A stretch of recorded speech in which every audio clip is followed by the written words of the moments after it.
వాగర్థావివ సంపృక్తౌ వాగర్థ ప్రతిపత్తయే జగతః పితరౌ వందే పార్వతీ పరమేశ్వరౌ. ఆదిత్యాయ చ సోమాయ మంగళాయ బుధాయ చ గురుశుక్రశనిభ్యశ్చ రాహవే కేతవే నమః. శృంగేరి జగద్గురు పీఠాధిపతులకి, కంచి పీఠాధిపతులకి నమస్కారములు తెలియజేసుకుంటూ కార్యక్రమాన్ని ప్రారంభిద్దాం. వీక్షించేటువంటి ఐ డ్రీమ్ ప్రేక్షకులకి ఈ యొక్క పరాభవనామ సంవత్సరంలో ఈ జూలై 5వ తారీఖు నుంచి 15వ తారీఖు వరకు 12 రాశులలో జన్మించినటువంటి వారికి ఏ విధంగా ఉండబోతుంది క్లుప్తంగా తెలియచేసుకునే ప్రయత్నం చేద్దాం. ముఖ్యంగా ఎన్నో అద్భుతాలతో కూడుకున్నటువంటి ఒక గొప్ప విషయాన్ని మీకోసమే తెలియచేస్తున్నాను. ఎందుకంటే ఇప్పుడున్నటువంటి అవకాశం మిస్ చేసుకున్నామా, మళ్ళీ 2053లో అటువంటి రోజు మనకు దొరుకుతుంది. ఆ 2053లో మిస్ చేసుకుంటే 2070లో మనకు దొరుకుతుంది. కాబట్టి వీక్షించేటువంటి ప్రేక్షకుల్లో ఈ 2053 వరకు ఎంతమంది మనం వచ్చే రోజును చూడగలుగుతాం, 2070లో వచ్చే రోజును చూడగలుగుతాం. కాబట్టి ఈ 2026వ సంవత్సరంలో ఈ నెలలోనే జూలై మంత్లోనే ఒక అద్భుతమైనటువంటి సమస్త దోషాలని తొలగించి జాతకరీత్యా అపారమైనటువంటి శివానుగ్రహాన్ని ప్రసాదించే ఒక గొప్ప రోజు గురించి ఇందులో తెలియచేసుకుందాం. ఇక ఆలస్యం చేయకుండా రాశి ఫలాల్లోకి వెళ్ళిపోదామా. జూలై 5వ తారీఖు నుంచి 15వ తారీఖు వరకు మీనరాశిలో జన్మించినటువంటి వారికి ఏ విధంగా ఉండబోతుందో తెలుసుకునే ప్రయత్నం చేద్దాం. చాలామంది మీనరాశి అనగానే చాలామంది భయపెట్టేటువంటి అంశము ఏలినాటి శని ప్రభావం అంటారు. కానీ వాస్తవానికి ఏలినాటి శని ప్రభావం మనకు ఒక లెసన్ లాంటిది.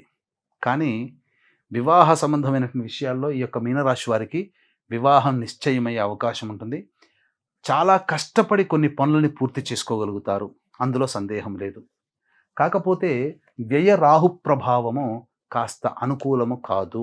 గృహంలో కొన్ని వస్తువులు చోరీ అయ్యే అవకాశం కానీ, మీ నాలెడ్జ్ని చోరీ అయ్యే అవకాశం కానీ కనబడుతుంది. అనవసరమైనటువంటి ప్రయాణాలు, ఖర్చులు అధికంగా ఉంటాయని చెప్పవచ్చు. ఇక రాశిలోనే శని సంచార ప్రభావము ఇతరులతో కొన్ని సమస్యలు రావడం, అలాగే దంపతుల మధ్య, ప్రేమికుల మధ్య ఇబ్బందికర పరిస్థితులు అనేటువంటివి ఉండడం, దీనికి తోడు దాంపత్య యోగానికి కారకుడు శుక్రుడు షష్టమంలో ఉండడం, ఇవి అగ్నికి ఆజ్యం పోసినట్టుగా ఉంటాయి. అంతేకాకుండా దశమ స్థానాన్ని కూడా శని వీక్షణ చేస్తుండడం వల్ల ప్రతి ప్రయత్నంలలో ఆసక్తి ఉండదు, పోస్ట్ పోన్మెంట్ అవుతూ ఉంటుంది, ఆటంకాలతో ముగుస్తూ ఉంటుంటాయి.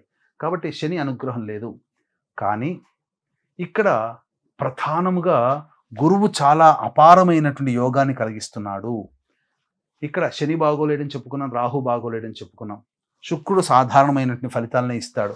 కానీ అపారమైనటువంటి దైవ యోగము గురువు అనుకూలంగా ఉన్నాడు. కాబట్టి ఎన్ని ఇబ్బందులు, కష్టాలు వచ్చినా తుదకంటూ వీదే పైచేయి అవుతుంది. కీర్తి ప్రతిష్టలు పెరుగుతాయి, ధనాదాయం చాలా చక్కగా ఉంటుంది.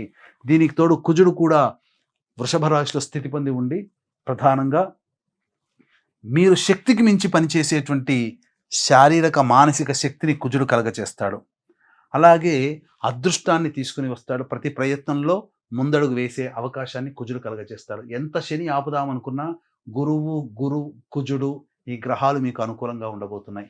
అయితే అర్ధాష్టమ రవి ప్రభావము ఉద్యోగంలో మాత్రమే కొన్ని ఆటంకాలు. కాబట్టి మీ పేరు ప్రతిష్టలకి కొంత ఇబ్బందికర పరిస్థితులు ఎదురయ్యే అవకాశం ఉంటుంది. నిరుద్యోగస్తులు ఇంకొక 1.5 month వరకు వెయిట్ చేయక తప్పదు మంచి ఉద్యోగం రావడానికి. ఈ లోపల ఏదైనా ఉద్యోగం లభిస్తే మీరు ప్రయత్నం చేసి ఆ ఉద్యోగంలో జాయిన్ అయిపోండి. కానీ ఆల్రెడీ ఉద్యోగం చేస్తున్నటువంటి వాళ్ళు వేరే సంస్థల్లో ఉద్యోగం కోసం కానీ, లేదా ఉన్న సంస్థల్లో ప్రమోషన్స్ కోసం కానీ ఎదురు చూస్తే నిరాశ తప్పదు. కాబట్టి సమయం అనుకూలంగా లేదు కాబట్టి తగ్గి ఉండడం మంచిది. అలాగే గవర్నమెంట్ కాంట్రాక్ట్స్లో ఉన్నటువంటి వాళ్ళకి ప్రధానంగా బిల్స్ కొంత లేటుగా పాస్ అయ్యే అవకాశం ఉంటుంది. ఉద్యోగస్తుల్లోనే కాస్త మానసికమైన ఆందోళన అధికంగా ఉంటుంది. కాబట్టి తర్వాత బుధుడు చాలా అనుకూలంగా ఉన్నాడు. ముఖ్యంగా 8వ తారీఖు నుంచి ధనపరమైనటువంటి సమస్యలు తీరుతాయి. స్పెక్యులేషన్స్ లేదా ఇన్వెస్ట్మెంట్స్ లేదా స్టాక్స్లో ఇన్వెస్ట్మెంట్, మీ ఆలోచనతో ఏ పని చేసినా ముందుకు సాగేటువంటి స్థితి ఉన్నప్పుడు అవి మీకు బుధుడు అనుకూలంగా ఉండి మీకు విజయాన్ని తెచ్చిపెడతాడు. ధనాదాయం చాలా చక్కగా ఉంటుంది. వివాహం కానీ అబ్బాయిలకి, అమ్మాయిలకి వివాహ సంబంధాలు కుదురుతాయి. అలాగే సంతానం కోసం ఎదురు చూసే వ్యక్తులు చక్కటి శుభవార్త ఈ యొక్క మీనరాశిలో జన్మించినటువంటి వారు పొందుతారని చెప్పొచ్చు. తర్వాత మీకు ప్రధానంగా మిశ్రమమైనటువంటి ఫలితాలే ఈ యొక్క మీనరాశిలో జన్మించినటువంటి వారు పొందుతారు. అలాగే ఇంతకుముందు మనం రోజుల్లో చెప్పుకున్నాం. ఏమని ఇంతకుముందు మాటల్లో ఒక అద్భుతమైన రోజు ఉందండి అని చెప్పి. అదే జూలై 13వ తారీఖు రోజున ఏర్పడే మహాశైవాఖ్య యోగము.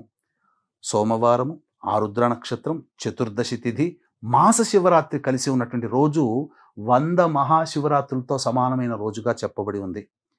ఈ జూలై 13న మనం మిస్ చేసుకున్నామా 2053లో మనం చూస్తాం, లేదా 2070లో చూస్తాం. ఇంతటి అద్భుతమైన రోజు, అపారమైనటువంటి శివానుగ్రహం మీకు కలిగేటి రోజు ఆ 2053లో 2070లో ఎంతమంది చూస్తాం? కాబట్టి ఈ రోజున అందరూ కూడా అవకాశాన్ని అందిపుచ్చుకోండి. దగ్గరలోని శివాలయానికి చేరుకొని మీరు అర్చన అభిషేకాదులు జరిపించండి. ఆ పరమేశ్వరునికి మీ సంకల్పం నెరవేరాలని ఆ స్వామికి విన్నవించండి. మీ యొక్క సంకల్పం మీ తరపున ఈ సంకల్పం నెరవేర్చాలనే సదుద్దేశంతో మన పీఠం ఆధ్వర్యంలో అరుణాచల క్షేత్రంలో కానీ, శ్రీకాళహస్తిలో కానీ జూలై 13వ తేదీన మీ జాతకరీత్యా కలుగు విద్య, వివాహ, ఉద్యోగ, దాంపత్య, అనారోగ్య సమస్యల నివారణకి, అలాగే మేష, మిథున, కర్కాటక, సింహ, కన్య, వృశ్చిక, ధనస్సు, కుంభ, మీన రాశిలో జన్మించినటువంటి వారికి శనిదోష నివారణ, ఆరోగ్యం కోసం మృత్యుంజయ హోమం, జనాకర్షణ, ధనాకర్షణ కోసం లక్ష్మీ హోమం, సమస్యల కష్టాల నివారణకి సుదర్శన హోమం. ఇప్పుడు అకాడమిక్ ఇయర్ ప్రారంభమైంది కాబట్టి విద్యార్థుల కోసం సరస్వతి, దక్షిణామూర్తి హోమాలతో పాటు గత జన్మ కర్మదోషం తొలగిపోవడం కోసం రుద్రహోమము, విశేషముగా నవగ్రహాల యొక్క అనుగ్రహం మీకు సంప్రాప్తించాలనే సదుద్దేశముతో నవగ్రహ పాశుపత హోమం అనేటువంటిది జరిపించి కరుంగలి మాల ఇవ్వడం జరుగుతుంది. అవకాశం ఉన్నటువంటి వాళ్ళు స్క్రీన్పై కనిపిస్తున్న నెంబర్కి కాంటాక్ట్ చేసి మీ గోత్రనామాదులు నమోదు చేసుకోండి. కేవలం 54 మందికి మాత్రమే అవకాశము. జూలై 13వ తేదీన అమృత ఘడియల్లో అనగా సాయంకాలం 4 గంటలకి ప్రారంభమవుతుంది. అవకాశం ఉంటే జూలై 13వ తారీఖు మధ్యాహ్నం 3 గంటల లోపల నమోదు చేసుకోండి. కానీ ఈ అవకాశాన్ని మాత్రం మిస్ చేసుకోకండి. ఇక రోజువారీ కార్యక్రమాలు కనుక చూసుకున్నట్లయితే 5, 6 తేదీలలో ప్రధానంగా మీ వస్తువులు కానీ, మీ జ్ఞానం కానీ, మీకు రావాల్సిన క్రెడిట్ కానీ మీకు దక్కకుండా ఉండడం, ఖర్చులు అధికంగా ఉండడం, మానసిక ప్రశాంతత లోపించడం, ఏ పని చేసినా ఆందోళనగా ఉండడం, అనవసరమైన ప్రయాణాలు ఉంటాయి. 7, 8 తేదీలలో ముఖ్యంగా పెండింగ్లో ఉన్నటువంటి పనులని పూర్తి చేసుకుంటారు. పనులన్నీ కూడా నిలకడగా సాగిపోతుంటాయి. ఖర్చులు అధికంగా ఉన్న ఆదాయం లభిస్తుంది. సమస్యల్ని పరిష్కరించుకోగలుగుతారు. పాత మిత్రులను కలుసుకుంటారు. విందులు వినోదాల్లో ఆనందంగా గడుపుతారని చెప్పవచ్చు. 9, 10 తేదీలలో కుటుంబంలో మానసిక ప్రశాంతత ఉండదు. అలాగే కుటుంబ సభ్యులతో వాగ్వివాదాలు జరుగుతాయి. ఖర్చులు అధికంగా ఉంటాయి. అలాగే సంతోషంగా ఏ పనిని పూర్తి చేయలేకపోతారు. 11, 12 తేదీలలో ఇతరుల సహాయ సహకారాలు ఉండడం, వద్దన్న ధనము మీకు రావడం, రాని బాకీలు ముఖ్యంగా వసూలవడం సంతోషాన్ని కలుగజేస్తుంది. ఇక 13, 14 తేదీల్లో ప్రభుత్వపరంగా ఖర్చులు, చలాన్లు, ఫైన్లు కట్టే అవకాశం ఉంటుంది. వాహన మరమ్మతులకి ఖర్చులు అధికంగా ఉంటాయి. తల్లిగారి ఆరోగ్యం పట్ల శ్రద్ధ వహించాలి. శిరోవేదన ఎక్కువగా ఉంటుంది, అనగా తల నొప్పి ఎక్కువగా ఉంటుంది.